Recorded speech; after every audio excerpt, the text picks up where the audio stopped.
Hello everyone, welcome back to English communication guru. आज हम the Hindu का एक लेटेस्ट एडिटोरियल डिटेल में पढ़ेंगे।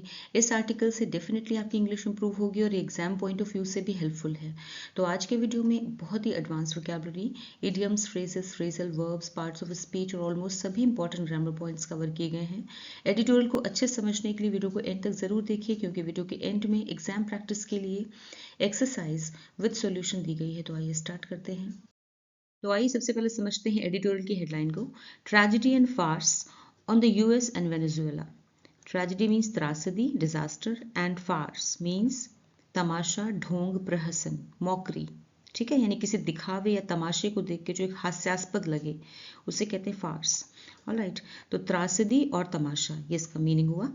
ऑन द यूएस, किसके बारे में बात हो रही? On the US. तो ये एडिटोरियल जो है वो यूएस पर है, अमेरिका पे है और वेनेजुएला पे है। वेनेजुएला जो कि एक लैटिन अमेरिकन नेशन है, यानी कि एक देश है वेनेजुएला, ये दक्षिण अमेरिका महाद्वीप में स्थित है।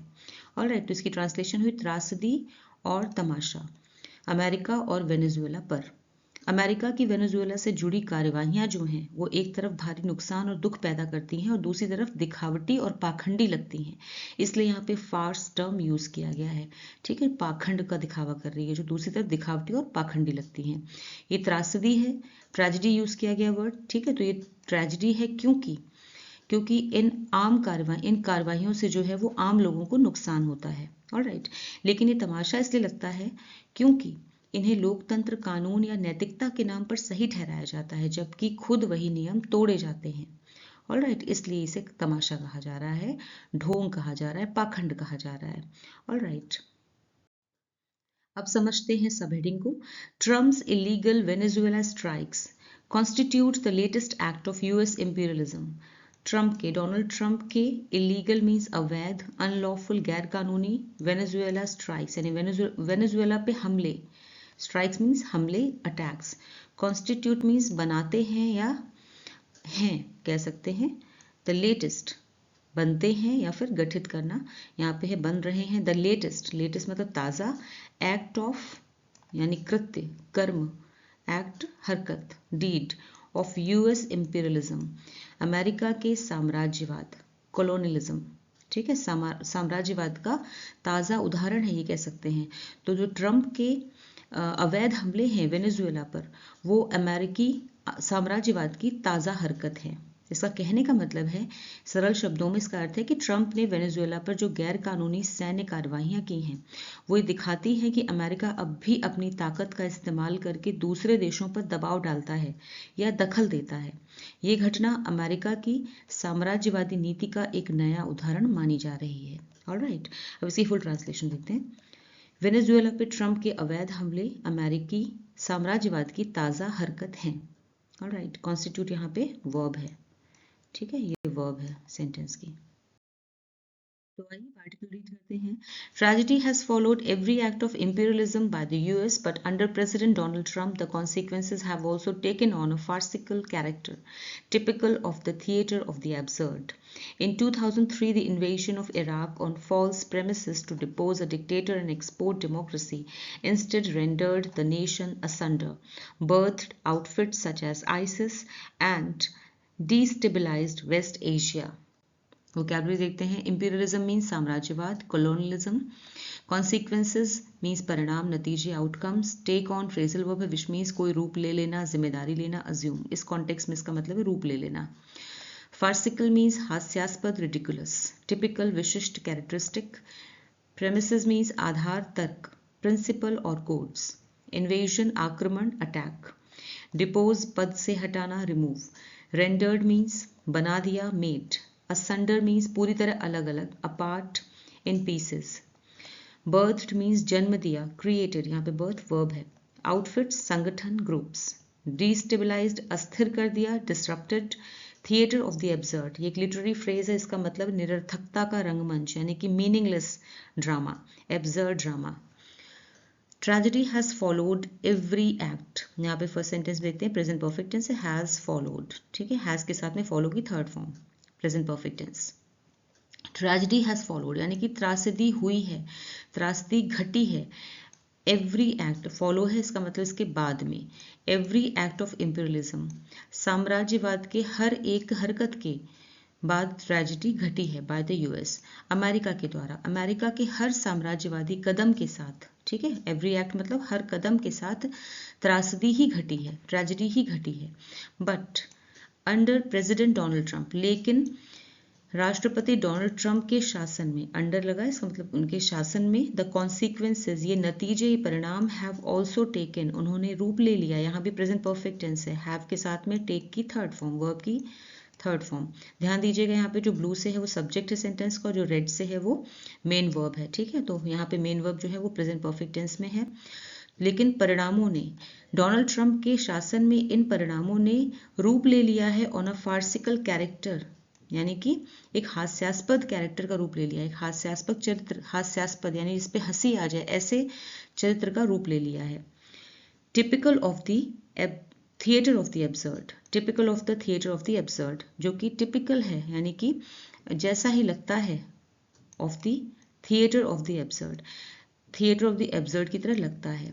इसका कहने का मतलब, थिएटर ऑफ द एब्सर्ड क्या है पहले इसको समझते हैं। थिएटर ऑफ द एब्सर्ड का मतलब है ये एक ऐसे नाटक होते हैं जो कि बताते हैं कि जीवन हमेशा तर्क संगत नहीं होता है, मतलब लॉजिकल नहीं होता। हमेशा हम किसी भी बात के पीछे लॉजिक ढूंढते हैं ना, कि लॉजिक क्या है इसमें, रीजन क्या है, तो बिना रीजन के, बिना लॉजिक के जो हो उसे कहते हैं थिएटर ऑफ द एब्सर्ड, यानी ऐसे नाटक जिनमें बिगिनिंग भी नहीं समझ में आ रही, शुरुआत क्या हुई, उनका मिडिल में क्या हो रहा है और क्लाइमेक्स में क्या हो रहा है, कुछ समझ में नहीं आता।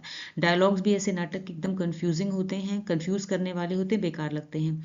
और कॉमेडी और उदासी साथ साथ होती है, अकेलापन होता है उसमें, निराशा होती है और मीनिंगलेसनेस होती है, यानी कुल मिलाकर के ये थिएटर ऑफ द एब्सर्ड होता है, ऊट पटांग थिएटर होता है, ऊट पटांग नाटक। तो कुछ कहने का मतलब ये है कि जो डोनाल्ड ट्रंप की हरकतें हैं, है ना, उनका जो शासन है वो भी कई बार थिएटर ऑफ द एब्सर्ड ही लगता है। ऑलराइट, ये कहने का मतलब है।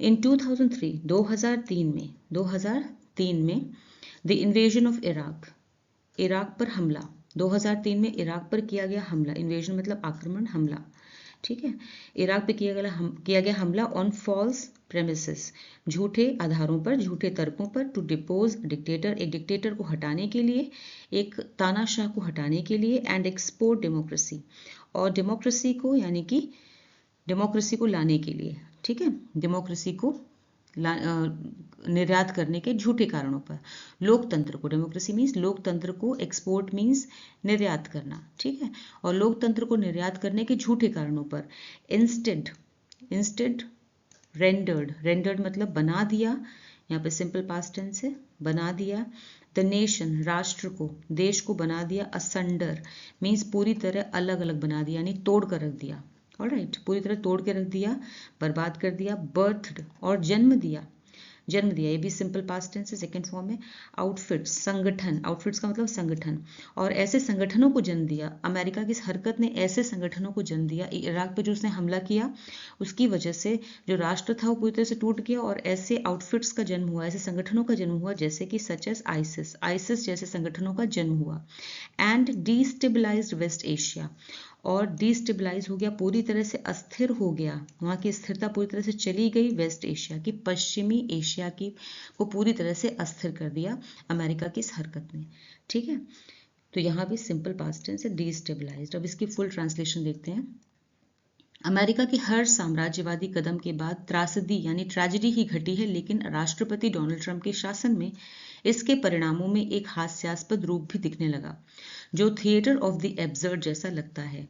2003 में इराक पर किया गया हमला एक तानाशाह को हटाने और लोकतंत्र निर्यात करने के झूठे कारणों पर देश को तोड़कर रख गया, आइसिस जैसे संगठनों को जन्म दिया और पश्चिम एशिया को अस्थिर कर दिया, ठीक है। In 2026, the world is a witness to another tragedy that is also a farce, a repeat of the imperial script in Venezuela orchestrated by a Trump administration that has traded coercive diplomacy for bombing campaigns and naval blockades. The apprehension and forced exile of Venezuelan President Nicolas Maduro is a flagrant violation of international law and also flouts Article 2 of the UN Charter. Witness means गवाह, observer, farce means तमाशा, मौकरी, orchestrated means अंजाम दिया गया, engineered, coercive means दबावपूर्ण, forceful, diplomacy कूटनीति, negotiation, bombing means बमबारी, air strike, campaign अभियान, operation, naval नौसैनिक, maritime, blockade means नाकेबंदी, seize, एप्रहेंशन, legal context में एप्रहेंशन का मतलब गिरफ्तारी है, अरेस्ट, फोर्स्ड मीन्स जबरन, कंपेल्ड, एग्जाइल निर्वासन, निकाल देना, बैनिशमेंट, फ्लैग्रेंट मीन्स खुले तौर पे, खुला हुआ, ब्लेटेंट और ओपन, वायलेशन उल्लंघन, ब्रीच, फ्लाउट मीन्स अवहेलना करना, उल्लंघन करना, डिफाई, चार्टर मीन्स चार्टर और संविधान, कॉन्स्टिट्यूशन। इन 2026 में द वर्ल्ड दुनिया इज अ विटनेस गवाह है, दुनिया गवाह है, टू अनदर ट्रेजेडी एक और त्रासदी की गवाह है दुनिया, that is also a farce, वो ट्रेजेडी ही नहीं है सिर्फ, एक फार्स भी है, मतलब एक तमाशा है, नौटंकी है, ठीक है, ये भी कह सकते हैं। 2026 में दुनिया एक और ऐसी त्रासदी की गवाह है जो एक तमाशा भी है। रिपीट ऑफ द, ये रिपीट है यानी फिर से दोहराई जाने वाली चीज है, ऑफ द इंपीरियल साम्राज्यवादी स्क्रिप्ट की, साम्राज्यवादी कहानी की, जैसे फिल्मों की कहानी होती है ना, वही कहानी फिर से रिपीट की जा रही, दोहराई जा रही, स्क्रिप्ट फिर से दोहराई जा रही है इन वेनेजुएला में, ठीक है। वेनेजुएला में साम्राज्यवादी पटकथा या फिर साम्राज्यवादी स्क्रिप्ट की को दोहराना कहेंगे इसे। ऑर्केस्ट्रेटेड, जिससे ऑर्केस्ट्रेट किया जा रहा है, मतलब कि जिसे अंजाम दिया गया है बाय अ ट्रम्प एडमिनिस्ट्रेशन, ट्रम्प प्रशासन के द्वारा जिसे अंजाम दिया गया है। दैट हैज ट्रेडेड मतलब जिसने रास्ता अपनाया है, दैट हैज ट्रेडेड, यहाँ प्रेजेंट परफेक्ट है, हैज ट्रेडेड, जिसने रास्ता अपनाया है। कोएर्सिव डिप्लोमेसी, कोएर्सिव मतलब दबाव बनाने वाली कूटनीति का, ट्रम्प प्रशासन ने, दैट मतलब ट्रम्प प्रशासन ने दबाव बनाने वाली कूटनीति का रास्ता अपनाया है। फॉर बॉम्बिंग कैंपेन्स कराने के लिए, जैसे कि जिसने दबाव वाली कूटनीति छोड़कर, ठीक है, जिसने दबाव वाली कूटनीति छोड़कर बमबारी अभियानों, मतलब कि रास्ता अपनाया है, जो वो फॉर लगा है, इसका मतलब है कोएर्सिव डिप्लोमेसी का रास्ता अपनाने की जगह पर उन्होंने बॉम्बिंग कैंपेन्स का रास्ता अपनाया है। बातचीत नहीं कर रहे, डिप्लोमेसी का क्या मतलब होता है, कूटनीति वाली बातचीत करें, आपस में बातचीत करके किसी भी मसले को सुलझाएं, लेकिन इस रास्ते को ना अपनाकर उन्होंने बॉम्बिंग कैंपेन्स यानी कि बमबारी का अभियान और नेवल ब्लॉकेड्स यानी कि समुद्री रास्तों पर नाकेबंदी करने का रास्ता अपनाया है अमेरिका ने। ऑलराइट, तो इसे किस तरह से ट्रम्प प्रशासन ने अंजाम दिया है, दबाव वाली कूटनीति छोड़कर बमबारी अभियानों और नौसैनिक नाकेबंदी का रास्ता अपनाया है। The apprehension and forced exile of means, apprehension मतलब गिरफ्तारी, यहाँ पे इसका इस कॉन्टेक्स्ट में, लीगल कॉन्टेक्स्ट में एप्रहेंशन का मतलब होता है, कानूनी कॉन्टेक्स्ट में इसका मतलब होता है गिरफ्तारी, ठीक है। एंड फोर्स्ड और जबरदस्ती, एग्जाइल मतलब निकाल देना, ठीक है, निकाल देना, निर्वासन कर देना, ऑफ वेनेजुएला के प्रेसिडेंट राष्ट्रपति निकोलस मैडुरो को निकाल देना, मैडुरो की गिरफ्तारी और उनको जबरन निकाल देना इज अ फ्लैग्रेंट, ये एक खुले तौर पे वायलेशन है यानी कि उल्लंघन है, ऑफ इंटरनेशनल लॉ, अंतर्राष्ट्रीय कानून का उल्लंघन है। एंड ऑल्सो फ्लाउट्स, और ये अवहेलना करता है आर्टिकल 2 का of the UN charter, means United Nations के संविधान के आर्टिकल 2 का ये खुले तौर पे उल्लंघन करता है, अवहेलना करता है, ठीक है। यहाँ पे सिंपल प्रेजेंट टेंस है, फ्लाउट्स में वर्ब है ये। ऑलराइट, अब इसकी फुल ट्रांसलेशन देखते हैं। 2026 में दुनिया एक और ऐसी त्रासदी की गवाह है जो एक तमाशा भी है। वेनेजुएला में साम्राज्यवादी पटकथा या साम्राज्यवादी स्क्रिप्ट को दोहराया जा रहा है, इसे ट्रम्प प्रशासन ने अंजाम दिया है, जिसने दबाव वाली कूटनीति छोड़कर बमबारी अभियानों और नौसैनिक नाकेबंदी का रास्ता अपनाया है। वेनेजुएला के राष्ट्रपति निकोलस मादुरो की गिरफ्तारी और जबरन निर्वासन अंतर्राष्ट्रीय कानून का खुला उल्लंघन है और संयुक्त राष्ट्र चार्टर के अनुच्छेद यानी आर्टिकल 2 की भी अवहेलना करता है। By conducting interdictions of oil tankers and illegally killing civilians on boats in Caribbean waters under the unproven guise of anti-narcotics operations, the US has bypassed the UN Security Council to position itself as judge and executioner. This intervention is driven by a familiar calculus. Interdictions means रोकथाम, blockades, oil tanker, तेल का जहाज, fuel ship, anti narcotics नशीले पदार्थ विरोधी, drug control, illegally गैर कानूनी रूप से, अनलॉफुली, यूएन सिक्योरिटी काउंसिल संयुक्त राष्ट्र सुरक्षा परिषद, सिविलियंस आम नागरिक, नॉन कॉम्पिटेंट्स, गाइस मीन्स बहाना, प्रिटेक्स्ट, बाईपास अनदेखा करना, अवॉइड यूएन बॉडी, अवॉइड यहाँ पे इस कॉन्टेक्स्ट में इसका मतलब है कि यूएन बॉडी को अनदेखा करना, जज मीन्स न्यायाधीश, आर्बिटर, एग्जीक्यूशनर फांसी देने वाला, हैंगमैन। इंटरवेंशन, हस्तक्षेप, दखलंदाजी, इंटरफेरेंस। ड्रिवन बाय, से प्रेरित होना, मोटिवेटेड बाय। फेमिलियर मीन्स जानी पहचानी, वेल नोन। कैलकुलस मीन्स गणना, रीजनिंग। बाय कंडक्टिंग मीन्स करा के, क्या। इंटरडिक्शंस मीन्स रोक लगाकर, रोक लगा के of oil tankers, oil tankers को रोकने, तेल के जहाज़ों को रोकने, रोकना मतलब इंटरडिक्शंस, तेल के जहाज़ों को रोककर और इलीगली, अवैध रूप से, गैर कानूनी रूप से, किलिंग सिविलियंस, सिविलियंस को मारकर, सिविलियंस को मारकर on boats in Caribbean waters, Caribbean waters में, कैरिबियन के पानी में नागरिकों की अवैध हत्या करके, अंडर द अनप्रूवन यानी कि जिसका कोई प्रूफ ना हो, बिना सबूत के, guys of anti narcotics operation. Under the guys का मतलब होता है, एक फ्रेज होता है अंडर द गाइज, इसका मतलब है अंडर द गाइज ऑफ, के भेस में, के नाम पर, ठीक है, के नाम पर, तो नशीले पदार्थ विरोधी अभियान के नाम पर, यानी एंटी नार्कोटिक्स ऑपरेशंस मतलब नशीले पदार्थ विरोधी अभियान के नाम पर नागरिकों की हत्या करा के। The US has bypassed, America ने बाईपास किया है, यानी कि नजरअंदाज किया है। यहाँ पे प्रेजेंट परफेक्ट टेंस से हैज के साथ में बाईपास से वर्ब है, इसकी थर्ड फॉर्म। अमेरिका ने नजरअंदाज किया है यूएन सिक्योरिटी काउंसिल को, यानी कि यूनाइटेड नेशंस की सुरक्षा परिषद को। सिक्योरिटी मीन सुरक्षा, काउंसिल मीन्स परिषद को नजरअंदाज किया है। टू पोजीशन इटसेल्फ, खुद को पोजीशन कर, खुद को ऐसे बनाया है जैसे कि उसे किसी परमिशन लेने की जरूरत नहीं है। एज जज, अपने आप को जज के तौर पे, यानी खुद ही फैसला कर दिया, और एग्जीक्यूशनर, और खुद ही फांसी दे दिया, कह सकते हैं सजा दे दी, खुद ही सजा दे दी, ठीक है।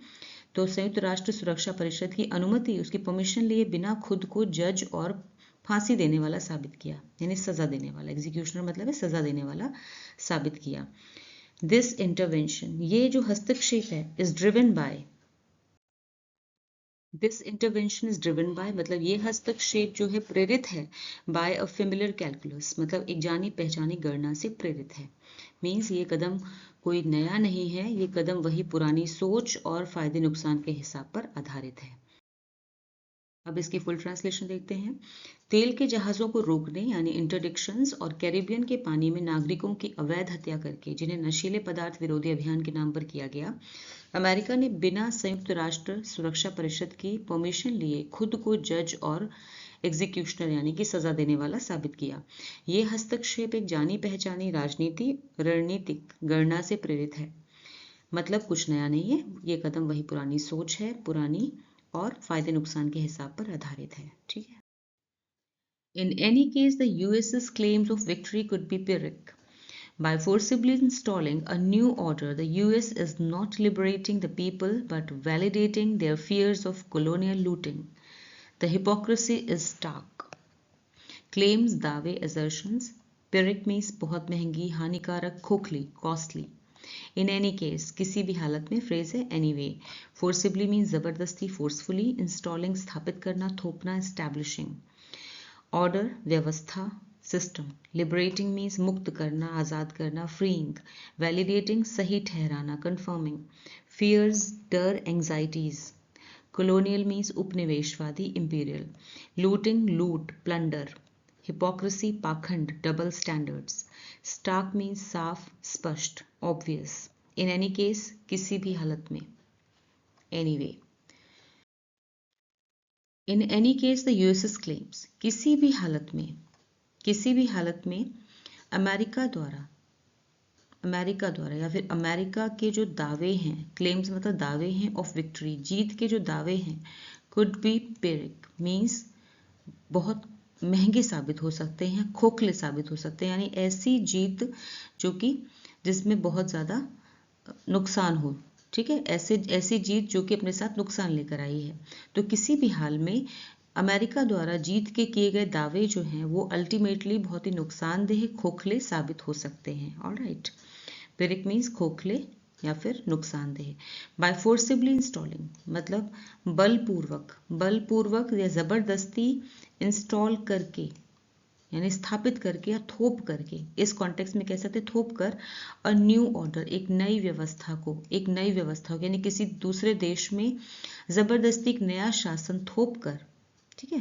द यूएस इज, अमेरिका जो है, इज नॉट लिबरेटिंग, अमेरिका आज़ाद नहीं कर रहा है, द पीपल वहाँ के लोगों को, अमेरिका वहाँ के लोगों को आज़ाद नहीं कर रहा है, बट बल्कि वैलिडेट कर रहा है, सही ठहरा रहा है, देयर फियर्स उनके डर को सही साबित कर रहा है, ऑफ कॉलोनियल लूटिंग औपनिवेशिक लूट के लिए औपनिवेशिक लूट के जो उन्हें लग रहा है, वहाँ के लोगों को ये डर लग रहा है कि उनके संसाधनों को, उनके यहाँ के जो रिसोर्सेज हैं उनकी औपनिवेशिक लूट होगी अब। ठीक है, अब किसी दूसरे देश का कब्जा हो गया है किसी देश पर तो वो लूट ही करेगा। ठीक है, ये तो अंडरस्टूड है, लेकिन मतलब कहने का ये है कि उसी को ऐसा करके वो उसे वैलिडेट कर रहा है, यानी कि सही साबित कर रहा है America. Alright, the hypocrisy is stark, इसलिए ये जो पाखंड है, हिपोक्रेसी मतलब पाखंड, स्टार्क ये साफ दिखाई दे रहा है, स्पष्ट है, साफ है। ऑलराइट, इसलिए जो हिपोक्रेसी है ये स्पष्ट है, साफ है। ये जो अमेरिका दावा कर रहा है वो ये कह रहा है कि अमेरिका ने, आप भी कॉन्टेक्स्ट पहले समझिए कि अमेरिका ने जनवरी 2026 में वेनेजुएला में मिलिट्री ऑपरेशन चलाया था, जिसमें वेनेजुएला के प्रेसिडेंट निकोलस मडुरो को अमेरिकी फोर्सेस ने अरेस्ट कर लिया। अमेरिका के कुछ नेताओं ने कहा कि ये जो वेनेजुएला पे कंट्रोल लेने जैसा कदम होगा और कुछ समय के लिए देश का प्रशासन संभाला जाएगा अमेरिका के द्वारा। लेकिन यहीं पर बात ये भी उठती है कि ये सिर्फ कहने की बातें हैं, कहीं ना कहीं इसमें औपनिवेशिक लूट भी छिपी है कि ये लूट ज़रूर होगी। ऑलराइट, तो इसलिए ये हिपोक्रेसी दिखाई दे रही है कि ये कोई उस देश को आज़ाद नहीं कर रहे हैं, है ना, अमेरिका कोई उस देश को आज़ाद नहीं कर रहा है, बल्कि वहाँ पे औपनिवेशिक लूट के का साधन ढूंढ रहा है। ऑलराइट, फिर से इसकी देखते हैं translation.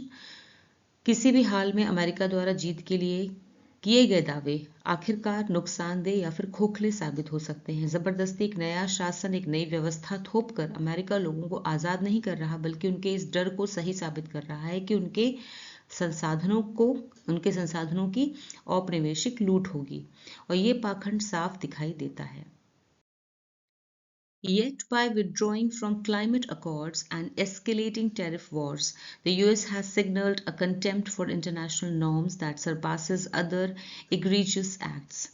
If the international community remains silent, it ratifies a world order where sovereignty exists at Washington's pleasure. Vocabulary देखते हैं। विदड्रॉइंग मीन्स पीछे हटना, पुलिंग आउट। क्लाइमेट अकॉर्ड्स जलवायु समझौते, अग्रीमेंट्स। एस्केलेटिंग बढ़ाना, इंटेंसिफाइंग। टैरिफ वॉर्स शुल्क युद्ध या फिर टैरिफ युद्ध, ट्रेड कॉन्फ्लिक्ट।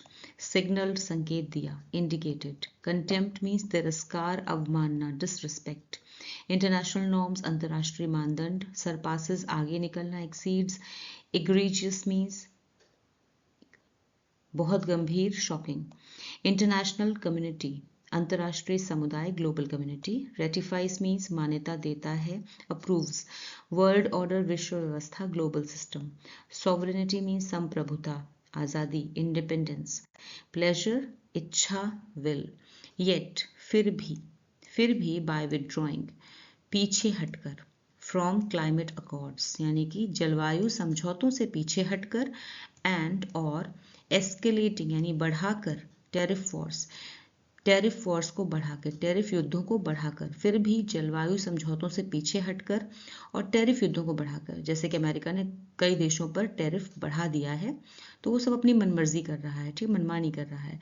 तो फिर भी जलवायु समझौतों से पीछे हटकर और टैरिफ युद्धों को बढ़ाकर the US America has signalled, America ने ये सिग्नल दिया है, संकेत दिया है, प्रेजेंट परफेक्ट टेंस से हैज के साथ सिग्नल की थर्ड फॉर्म, ने संकेत दिया है, अ कंटेम्प्ट फॉर तिरस्कार का संकेत दिया है, ठीक है, डिसरिस्पेक्ट का संकेत दिया है, फॉर इंटरनेशनल नॉर्म्स अंतर्राष्ट्रीय मानदंडों के लिए, अंतर्राष्ट्रीय मानदंडों का अपमान किया है, समझ रहे, अपमान का संकेत दिया है। दैट सरपासेस जो कि आगे निकल गया है, या फिर कह सकते हैं जो कि आगे निकल गया है, ये सिंपल प्रेजेंट टेंस है, यहाँ पे वर्ब है। अदर एग्रीजियस एक्ट्स दूसरे गंभीर अपराधों से आगे निकल गया है, ठीक है, जो कि दूसरे घोर अपराधों से कहीं अधिक गंभीर है। इफ द इंटरनेशनल कम्युनिटी अगर अंतर्राष्ट्रीय समुदाय remains silent, simple present tense से रिमेन्स साइलेंट बना रहता है, अगर अंतर्राष्ट्रीय समुदाय इस पर भी चुप बना रहता है, चुपचाप बना रहता है, कुछ नहीं कहता है, इट रेटिफाइज तो ये उसकी चुप्पी, इट का मतलब उसकी चुप्पी, रेटिफाइज मान्यता देती है यानी कि समर्थन करती है, यहाँ पे सिंपल प्रेजेंट टेंस है। और वर्ल्ड ऑर्डर एक ऐसी विश्व की व्यवस्था की, एक ऐसे विश्व के ऑर्डर की व्यवस्था की का अनुमोदन करती है या मान्यता देती है, ठीक है, ऐसी चीज को अप्रूव करती है। वेयर, जहां सॉवरेनिटी यानी संप्रभुता यानी किसी देश की आज़ादी, उसके देश के फैसले लेने की आज़ादी एग्जिस्ट, सिंपल प्रेजेंट टेंस है, वो निर्भर करती है एट वॉशिंगटन प्लेजर, वॉशिंगटन की इच्छा पर निर्भर करती है। यानी जहां पर किसी देश की आज़ादी वॉशिंगटन की इच्छा पर निर्भर होगी। एक ऐसी व्यवस्था, ऐसी विश्व व्यवस्था को मान्यता दे देगा। अगर अंतर्राष्ट्रीय समुदाय इस बात पर चुप रहता है तो अमेरिका कभी भी किसी पे अटैक करेगा और देश को अपने कब्जे में ले लेगा। ठीक है, तो और उसको कोई भी उसके अगेंस्ट नहीं जाएगा, तो ये चीज़ें रिपीट होंगी बार बार। ऑल राइट, तो कहीं ना कहीं हर किसी को जो भी है नॉर्म्स हैं, इंटरनेशनल नॉर्म्स हैं, उन्हें हर एक कंट्री को फॉलो करना चाहिए और अमेरिका लगातार उनका उल्लंघन कर रहा है। इस ओर राइटर ध्यान दिलाना चाहते हैं। ठीक है, अब इसकी फुल ट्रांसलेशन देखते हैं। फिर भी जलवायु समझौतों से पीछे हटकर और टैरिफ युद्धों को बढ़ाकर अमेरिका ने अंतर्राष्ट्रीय मानदंडों के प्रति ऐसी अवमानना या फिर ऐसे तिरस्कार का संकेत दिया है जो दूसरे घोर अपराधों से कहीं अधिक गंभीर है। यदि अंतर्राष्ट्रीय समुदाय इस पर चुप रहता है तो वो एक ऐसी विश्व व्यवस्था को मान्यता देगा जहां संप्रभुता या फिर किसी देश की आज़ादी वॉशिंगटन यानी अमेरिका की इच्छा पर निर्भर करती है। ऑलराइट, अब आपके सामने एक रीडिंग कॉम्प्रिहेंशन एक्सरसाइज है, मल्टीपल चॉइस बेस्ड क्वेश्चंस हैं। क्वेश्चन नंबर 1 करते हैं पहले। What does the phrase theatre of the absurd suggest in the context of US actions? मतलब theatre of the absurd phrase का अमेरिका की कार्यवाहियों के संदर्भ में क्या संकेत है? ठीक है, इसका क्या मतलब है? तो थिएटर ऑफ द एब्सर्ड मैंने बहुत अच्छे से एक्सप्लेन किया था, अगर आपको याद हो, नहीं तो आप दोबारा देख सकते हैं। तो ए ऑप्शन है केयरफुल स्ट्रैटेजिक प्लानिंग, यानी कि सावधानी पूर्वक रणनीतिक योजना। ठीक है, बी है logical foreign policy outcomes, means तार्किक विदेश नीति के परिणाम। सी है एक्शंस मार्क्ड बाय इरेशनैलिटी, ऐसे एक्शंस, ऐसे काम जो कि अतार्किक हों और कॉन्ट्रडिक्शन मतलब विरोधाभास से भरे हों। ठीक है, डी है डिप्लोमेटिक रिस्ट्रेंट, मींस कूटनीतिक संयम या फिर कूटनीतिक रोक। ऑल राइट, तो जैसे मैंने आपको बताया थिएटर ऑफ द एब्सर्ड का क्या मतलब था, एक ऐसा नाटक, एक ऐसा थिएटर जिसमें एब्सर्डिटी हो, यानी कि समझ में नहीं आ रहा है कहाँ शुरू हो रहा है, कहाँ उसमें मिडिल सेक्शन है और कहाँ पे खत्म हो रहा है, क्लाइमेक्स क्या है, यानी कुछ भी, यानी बहुत कंफ्यूजन भरा हो, जो अतार्किक हो, यानी कि इरेशनल हो, इलॉजिकल हो। तो यहाँ पे एक ही ऑप्शन है जो कि इसको सजेस्ट करता है, that is see, actions marked by, यानी ऐसे काम जिसमें अतार्किकता हो, यानी कि तर्क न समझ में आ रहा हो, कोई तर्कहीनता हो और विरोधाभास हो। ऑल राइट, क्वेश्चन नंबर 2 है according to the passage the US intervention यानी हस्तक्षेप इन वेनेजुएला वायलेट्स, उल्लंघन करता है international law primarily because it, मतलब इस पैसेज के अकॉर्डिंग वेनेजुएला में अमेरिकी हस्तक्षेप अंतर्राष्ट्रीय कानून का उल्लंघन प्राइमरीली इसलिए करता है क्योंकि ए है supports an authoritarian regime, means क्योंकि वह एक सत्तावादी शासन का समर्थन करता है। ठीक है, सत्तावादी, अथॉरिटेरियन मतलब सत्तावादी, रिजीम शासन का समर्थन करता है। बी है बाईपासेस, यानी कि बाईपास करता है, नज़रअंदाज करता है यूएन सिक्योरिटी काउंसिल को, यूनाइटेड नेशंस सुरक्षा परिषद के नियमों को नज़रअंदाज करता है। सी है opposes Chinese investment, Chinese investment को अपोज करता है, उसका विरोध करता है। डी है revives cold war politics, revive मतलब पुनर्जीवित करता है, फिर से जीवित करता है शीत युद्ध की राजनीति को। ठीक है, तो कौन सा होना चाहिए? It should be B, bypasses, क्योंकि as per the article, as per the editorial ये आंसर सही है, क्योंकि यूएन सिक्योरिटी काउंसिल को नज़रअंदाज किया अमेरिका ने। ठीक है, तो इसलिए वेनेजुएला में अमेरिकी हस्तक्षेप जो है वो अंतर्राष्ट्रीय कानून का उल्लंघन इसलिए कहा गया है क्योंकि उसने यूएन के बनाए हुए यूएन के सिक्योरिटी काउंसिल को नज़रअंदाज करते हुए कार्यवाही की है। ऑलराइट, बाकी क्वेश्चंस आप अटेम्प्ट कीजिए, आंसर्स आपको आगे मिल जाएंगे।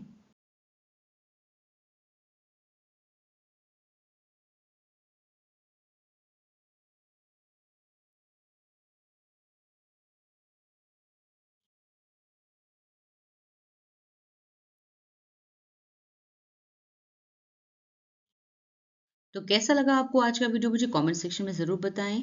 वीडियो अच्छा लगा हो तो इसे लाइक कीजिए, शेयर कीजिए और चैनल को सब्सक्राइब कीजिए। Thanks for watching the video till the end. फिर मिलूंगी एक और नए वीडियो के साथ। Until then bye bye, take care.